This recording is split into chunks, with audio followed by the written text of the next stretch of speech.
Welcome back to It Was Never Face Cards, your one-stop shop for daily Pokemon card updates. And in today's video, it is Friday, August 1st. So because it is August, I'm going to show you guys what I am looking to buy for the month of August. And let's just jump straight into it. Let's not dilly-dally around. And we're going to start off with sealed product, and then we're going to move into singles. Now, this one's going to seem like kind of a no-brainer, but it's just the truth. We got to talk about it. And it's Mega Evolution. Now, for the most part, this is what I'm looking at when it comes to Mega Evolution. I was lucky enough to have already secured one booster box and one of each Pokemon Center ETB during that pre-order window when they had that Pokemon Center drop, right? So I was actually very grateful, very appreciative of that. But moving forward through this month, I am going to be looking at targeting pretty much any product that I can get at MSRP, which, you say, duh. But the reason that I'm wanting to pick up booster bundles or sleeve packs or any other thing, 3-pack blisters, is that this is a set that I actually want to open as a collector. So I would like to keep some stuff sealed. I probably won't be opening a booster box or PCETB, so that's where these other products come in that I would love to be able to pick up at a reasonable price. So that's where I'm going to be keeping an eye out for more pre-orders dropping from more online retailers. And that's pretty much what I'm going to be looking for. Pretty much anything I can get my hands on is something I'm targeting, because now that we've seen the full set, I'm very excited and I would love to actually open some of these cards. So MSRP is kind of the only way I can justify that currently. So I'm definitely going to be looking at that, just keeping glued to my phone, waiting for those notifications to pop up. But yeah, the booster box is another one that I would be wanting to pick up as well. Not at current market price. It's obviously very expensive, $270 currently. And this would be more, if I picked up more, it'd be at or near MSRP for just holding on to for sealed and not opening it as an investment. So yeah, I don't think I could justify opening, like I said, the booster box, but that's what I would be looking at. I would love to pick up more booster boxes, if I'm being completely honest. So we'll have to see how that pans out. We'll have to see how much this drops moving forward as we get closer to release. So something just to keep an eye on. For the last few sets, we have seen them drop, albeit not a ton. I think Destined Rivals dropped around 240 upon release. So maybe we'll see something similar happen to Mega Evolution. It really just depends. So something that I'm keeping an eye on for this month. And then a few things that are going to make the list from last month as well, as far as sealed goes, is the Prismatic SPC. Now, I told you guys my mindset with this is I haven't been able to score this at MSRP. Hopefully that these should be widely available moving into the future, but I did want to grow my position when it comes to having more prismatic. So what I'm doing is every month probably just picking up one box. I'm just going to dollar cost average because I would like some more exposure to prismatic, and I like the SPC. I think it's a great product that will do really well long term. So yes, it's very expensive right now. Yes, it's well over MSRP, but currently picking up one per month. Hopefully we'll keep like I said, dollar cost averaging is their smart way to do it. So if it comes down or we get like a large reprint of these or whatever the case may be, then I can buy more and adjust accordingly. But right now, just one per month. And the same thing that I'm doing with Blooming Waters.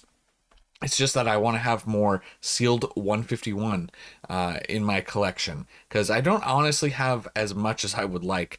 And I think that Blooming Waters, albeit, this being a big box to store is kind of the only downside, but everything else when it comes to 151 is so expensive. But it's a similar thing. I'm just going to be dollar cost averaging, picking up one box, maybe two of the Blooming Waters. It depends per month. Like I said, just as they become available. If MSRP happens or something like that, then great. Then I'll buy more if I can. But that's currently what I'm looking at, just adding some to the position. That's my mindset, at least. So I've changed a little bit on some of that stuff, because it seemed like, at least with Prismatic and even Blooming Waters to a certain extent, they just go so quickly, and I haven't been able to hit those online or in person. So it's just one of those ones where if I did the MSRP or bust, I would just have nothing. So dollar cost averaging, once again, it's not where I'd want to be, but it's just the reality of the current situation. So that's my mindset, at least when it comes to these products. And that's two that are just going to probably continue to be on the list for a little while longer. So hopefully it's not too boring to have some repeat products on here. And then real quickly, I did want to talk about, before we get into the singles, I wanted to talk about the sponsor of today's video, which is PokeNotify. PokeNotify is a notification service. If you're not familiar, when I said I was going to be glued to my phone, and this is what I meant. I was going to be glued to PokeNotify as we get drops. Now, they're a notification service for restocks for your Walmarts, Targets, Best Buys, Pokemon Center. Any place that sells Pokemon cards, you can get notifications sent directly to your phone. And this is what I use to get notified of drops. Like I said, whether it's the Pokemon Center or, you know, your Target, Walmart drops. And I have had great success using those drops. So that's why when they reached out and they wanted to partner up, obviously as a product that I actually use and have had success with, then obviously it was kind of a no-brainer. There currently is a free 3-day trial if you guys are interested, with a discount code and a link in the description, and I'll try and put it in the pinned comment as well if you want to check it out. They also just launched a consignment service. If you have any slabs that you want to sell, right here, consign your slabs. They have a really great consignment service with really great rates. So if you have some slabs that you're looking to sell and you don't want to do any of the work and you still want to get like most of the profit, consider consigning with PokeNotify. But let's get back to what else I'm buying. Oh, there's one more sealed product that I talked about recently as well, but just adding some more exposure to Evolving Skies in my sealed, something that I would like to do, albeit it's very expensive right now. Still, but it's only going to continue to get more expensive. So this is kind of along the lines of the same thing as the Prismatic and the Blooming Waters, is picking up sleeved blisters here and there, just as cash allows, kind of, is what I'm looking at, because I'm on a rather fixed budget when it comes to buying cards every month. I don't by any means have like a ton of cash to be spending every single month. I'm pretty much like you guys. I just have a fixed small amount that I'm able to set aside for Pokemon cards and Evolving Skies. So even if I only get one sleeved pack, it is something that, like, I've told myself in the past I should have been getting more of. But because booster boxes and ETBs being so expensive, so whether you're getting one pack, or they do have on TCG Player and eBay, you can find them too. You can get the sleeved packs with all 4 artworks, which I think having all the different artworks is cool. So whether it's just 1 or 4 or whatever, it's going to just depend on my budget. Maybe I sell some stuff, you know, and maybe I'll adjust the numbers accordingly. But you can't go wrong with any Evolving Skies moving forward. So even at $40-50 a sleeve pack, which is wild to say, but that's just the reality of where we're at. So that's what I've been looking at as far as sealed goes. And then for singles, this is one I'm starting to think about. Now, this is not a guarantee for me, but we're going to target this one throughout the month and see if this continues to drop. We have seen Team Rocket's Mewtwo continuing to drop, and if you're new to the channel, I'm working on my Destined Rivals Master Set. So this is one that I need. This is obviously the most expensive card. I kind of want to get it out of the way. However, like, my logical side is telling me just to wait even longer. But my emotional side is I want this in my collection now. So this may be one that I pick up this month. It's not a guarantee, but it's been continuing to drop. So I'll keep an eye on it and see how much it's dropped. I mean, you can see, I saw a listing on eBay for $330 the other day. They sent me an offer at $315. There's a listing here at $325. So if this could go into the high 2s, I'd feel a lot more comfortable. But we'll see. Once again, it's just something I'm keeping an eye on. As you can see, it's dropped 10% in the past month. And it's not as low as right here, although it's getting pretty close to its all-time low if these prices continue to hold up. But there's not that many. They're more in the 340s, 350s. So just something to keep an eye on. Hopefully, as more people pull this card. But Destined Rivals is getting more expensive. The boxes are taking off right now, so I don't know if that's going to affect the Mewtwo. So that's kind of my mindset with the Mewtwo. I might not pick it up this month, but maybe. And then there are definitely some other cards from the set. I'm probably going to pick up Misty's Lapras and a few other illustration rares, because that part of the binder, I have like this little gap where I'm missing some illustration rares, and I want to start filling those up. So Misty's Lapras is one of those. It is up 4% in the past month, but it's come down obviously off of crazy pre-release highs, and it's been around the $30 range. I was lucky enough to pull the Psyduck, so we already have Misty's Psyduck, so I just need Misty's Lapras. So that's another one that I'm targeting. I might wait a little bit longer on as well, like throughout the month, and we'll kind of see, maybe check in mid-month to see if it's dropped a little. But definitely probably going to be picking this one up this month, as well as this is one of my favorite illustration rares from the whole set, to be honest. Like, I have this in Japanese, multiple copies, and I was hoping that it was going to drop a little bit more on the English side, which it probably will. So this is definitely one that I should continue to wait on. You can see, but it's kind of been flat the past month. It's just under 20 bucks. But Team Rocket's Houndoom, the illustration rare, I like Houndoom a lot, and I think this is one of the most underrated illustration rares in recent memory for me, in my opinion. I know not everybody likes Houndoom.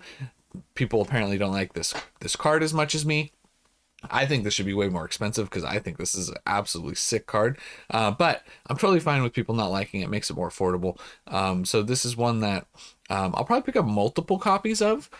So I have a potential to grade and then for the master set as well. So that's what I'm looking at picking up this month for sure. And then another cheap one, just to round it off, getting some illustration rares, is the Rapidash. We have this in Japanese as well, multiple copies, same story, but I need it in English for the master set. And this is one that is kind of up, flat, but up just a little bit. It's not that expensive. It's not going to get really any more expensive, but it is a nice looking illustration rare. It's around 10 bucks currently, so nothing crazy. There's a lot of copies on TCG Player. This one I'll probably pick up sooner rather than later. I don't think I'm really going to wait for any sort of drop. Even if we get a decent percentage drop, it's not going to be that much because it's already like $10 or under. So just another one that I'm looking at for my personal collection. And then lastly, two cards that are on this list that are a little interesting, and this is from Chilling Reign, which is honestly a set that we don't really talk about too much on the channel, but we have been seeing. Check out this 1-year chart on the Galarian Zapdos. Now, the versions of these birds may be a little controversial, but I actually like this version of Zapdos personally. Of the three, the Galarian versions of the legendary birds, this is probably the one I like the most. And you guys can see right here, it's only up 2% on the year. It has fluctuated. It dropped down all the way to 43, shot up to in the 70s, and now it's back down into the 50s. It's just an alternate art that I think is underrated from a set that has a lot of really great alternate arts, but it's kind of like not, in my opinion, maybe not one of the top tier sets from Sword and Shield. Maybe it's like a second rung or third rung set, depending on how you look at it. But it's one that I'm kind of looking at. I wouldn't mind picking this card up. Most likely in a PSA 10 is kind of where I would be looking at, but at least a near mint copy is kind of something I've been targeting, just because I think, I mean, look at how much it's been dropping. 15% in the past 3 months. So, and even on the 6-month chart, it's down almost 6%. And it's a similar story with the Galarian Articuno. I like this card as well. It's just another alternate art that's, I think, fairly affordable considering they're legendary birds. But like I said, I think it's mainly maybe because people just don't like these versions of the legendary birds quite as much. And I think maybe people have kind of forgotten a little bit about Chilling Reign with everything else that's been going on. But You can see it's down almost around 12% in the past 3 months. It's popped up a little bit. This one now actually has risen around 4% in the past month, but 6-month chart down 17%. And you look at the 1-year chart, it's actually down 14%. So it's not at its 1-year low, which was around 42, 41, 42. It's still in that $40 range. Just another one that I'm looking at potentially picking up. Just to add to the collection. Well, I'll be looking at mostly at PSA 10 prices for both of these, but maybe raw near mint copies as well. Just something that was kind of catching my eye as I was kind of just scanning around looking for some other alternate arts that I haven't added to my collection, because there are a ton of alt arts that, if you've been keeping up to date with the videos, that I've been seeing some pretty big growth and getting expensive. And like I said, I am on a rather fixed budget, so I can't afford to get all of the alternate arts that I still need, which is kind of sad. So then I focus on some of the lesser, more affordable alternate arts, like you know, probably a lot of you guys are doing as well. Certain things get priced out, or I could save. I could be saving up and just not buying stuff per month. And I could be like, hey guys, I'm waiting, and I'm not. But you know, I do like to be getting stuff every month for both sealed and singles. So growing my personal collection and then growing the sealed investment side is kind of what I try to target every single month. So that's pretty much what we've been looking at, with some things subject to change. Now, the biggest thing that I try to focus on, in addition to all of this, is just being flexible. Being open to things might change. Like, I like to have my set, like, these are my target goals, but I'm flexible with what I could pick up and what prices. And like I said, it depends. Maybe I decide to go through and sell a bunch of duplicates, triplicates, and some extra slabs to make some more money, and then things could change, and things could be looking different, or we get some news about some other cards, or whatever it may be. Something comes your way, right? I try and just be adaptable. And that's my biggest thing moving forward, is if a good deal or opportunity presents itself, I'll try and jump on it whenever possible. So I know a lot of that seems pretty basic, but that's just me sharing with you what I'm buying. And that's it. That's all it is. I'm not telling you to buy or not buy whatever I'm looking at. This is just what I'm buying. You guys are free to do whatever you want, but it just gives you the information of, this is what I'm looking at and why. Because at the end of the day, I'm a collector and I'm also an investor. So I do both, and it's hard to separate the two at times, because most of the time I kick myself on both sides when I go, well, if I would have not got so much sealed this month, I could have got cards that I really wanted to have in my collection, and vice versa. So it's just kind of one of those battles that I really struggle with myself. And I go, well, if I didn't get that PSA 10, I could have had more sealed product, and look at where the sealed's at, and I knew the sealed was going to do good. And so it's like, it's the never ending battle. But anyways, that's all I have for you guys in this one. Hopefully this one was fun.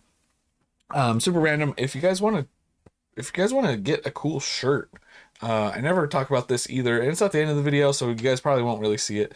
But if you want to see a cool shirt, there's a link in the description for this Charizard Fighting Gyarados shirt. It's in the merch. Link in the description if you want to check it out. I just realized I put this on today. It's a nice shirt. So yeah, I like the art. Had the art made myself. So super cool. I wanted to get a shirt made that I would actually wear, and this is what I came up with. Hopefully we'll do more in the future, but if you have any ideas of what you'd like to see, let me know in the comments. But I'll catch you guys in the next one, and remember, it was never a phase.